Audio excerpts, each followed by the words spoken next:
cold, misty morning here in Staffordshire. Trent-on-Stoke. This is Stapenhill, and that is the St. Peter's Parish, and this is the churchyard.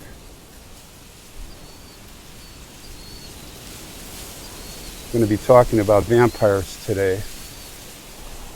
This place is a churchyard where there are 2 vampires buried, it is said.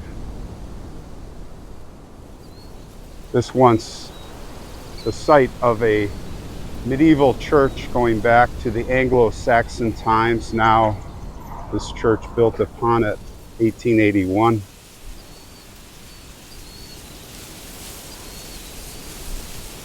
Yes, lots of vampire stories in Europe, America, in Poland. Archaeologists had dug up the remains of a female vampire with a sickle over her neck. 17th century grave. The sickle was, as she lay, was over her neck to prevent her from sitting up. Would cut her neck off. And there was a padlock on her toe.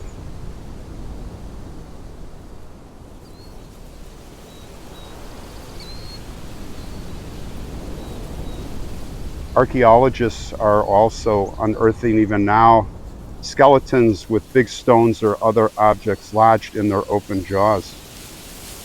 Like in Ireland and other places, Italy, for example. They unearthed a 16th century woman with a brick lodged in her gaping mouth. The villagers did this to her body because they were afraid that she would rise as a vampire.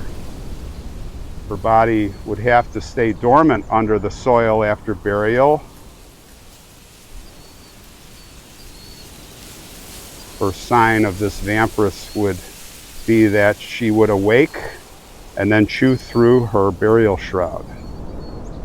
And then she would rise and wander the village and spread her disease. And then she would seek out her living relatives, making them sicker and sicker until they died. So they placed the rock in her mouth to prevent her from chewing through her shroud.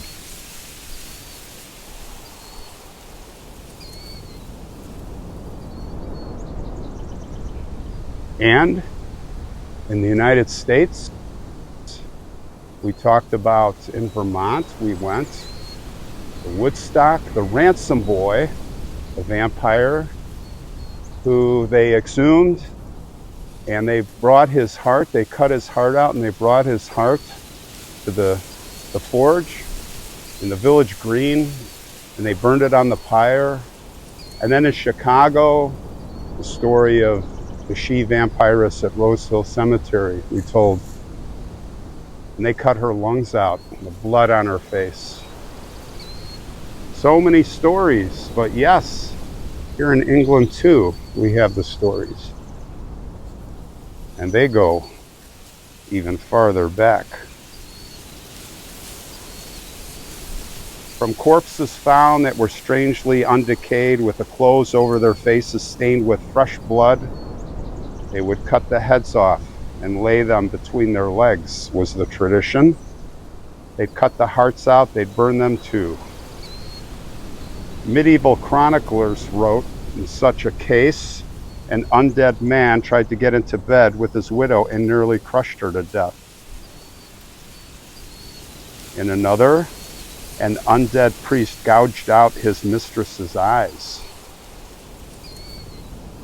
In Ennick, in Northumberland, a man was found in his grave, all bloated with blood, moving.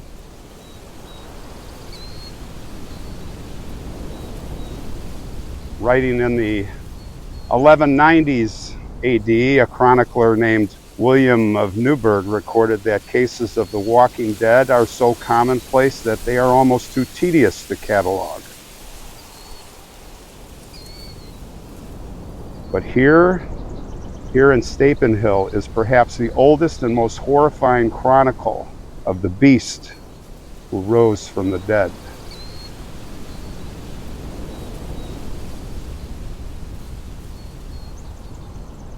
It was a small town here, a little village, when established in 1086. It was owned by Nigel of Stafford, liegeman of Earl Roger of the Poitevenen. Just 4 years later, in 1090, there were 2 Stapenhill peasants who ran away from here to the nearby village called Drakelow. Drakelow is located just south of here. The name means Dragon's Mound. It is mentioned in the famous Domesday Book, the book that was a 1086 manuscript record of the Great Survey of much of England and parts of Wales. It showed literally every single little piece of land that any family possessed. It was created by the orders of King William the Conqueror, sometimes called William the Bastard. He was the first Norman king of England, formerly known as William the First. And he wanted to know exactly how much taxes he could collect.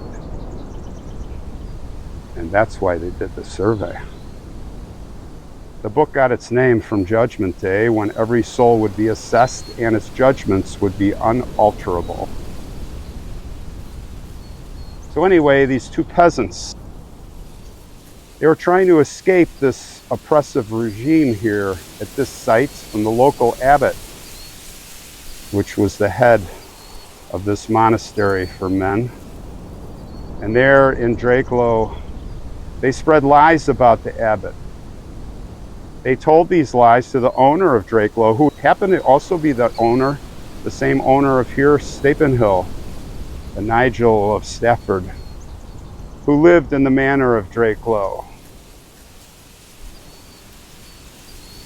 When Count Roger Poitevenen heard the lies, he believed them to be true, and this would cause a war between the Count and the abbot here of Stapenhill.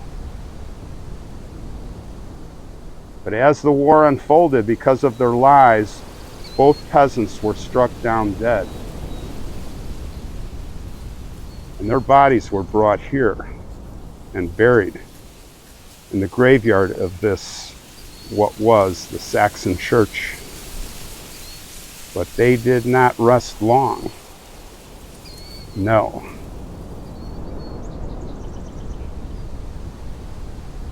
They would rise from the dead here, this graveyard, and they would go to Drakelow, and they carried their coffins on their backs as they banged on the doors of the villagers who were terrified, who barred their doors.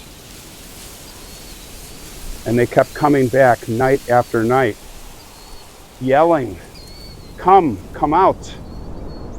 Come quick, come quick. Come out. Join us in death." And one by one, the villagers started dying. They all died until there were only 3 left. And finally, the bishop here had to be called. He had to be called in to do something. There were almost no people left. So they came here, they had the bodies exhumed from back here behind the church.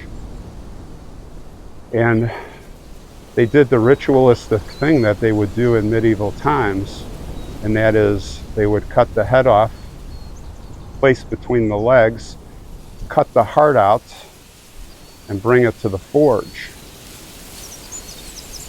And they said when the heart was brought and burning and crackling, it wouldn't burn for hours. It was crackling, but finally it disintegrated with a puff of smoke.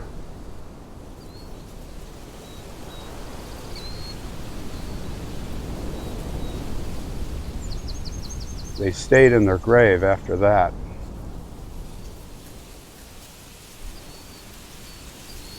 So we are in the rear churchyard now.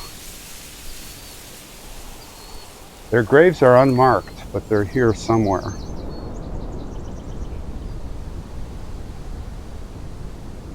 Two vampires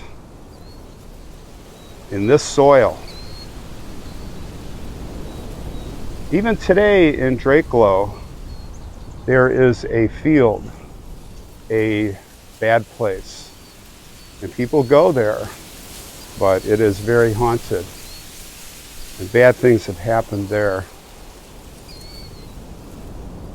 But people tempt their fate. The way it has been and the way it will be.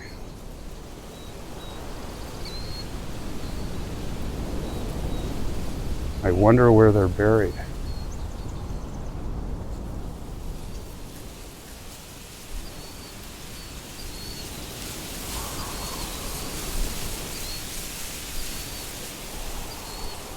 They could be anywhere.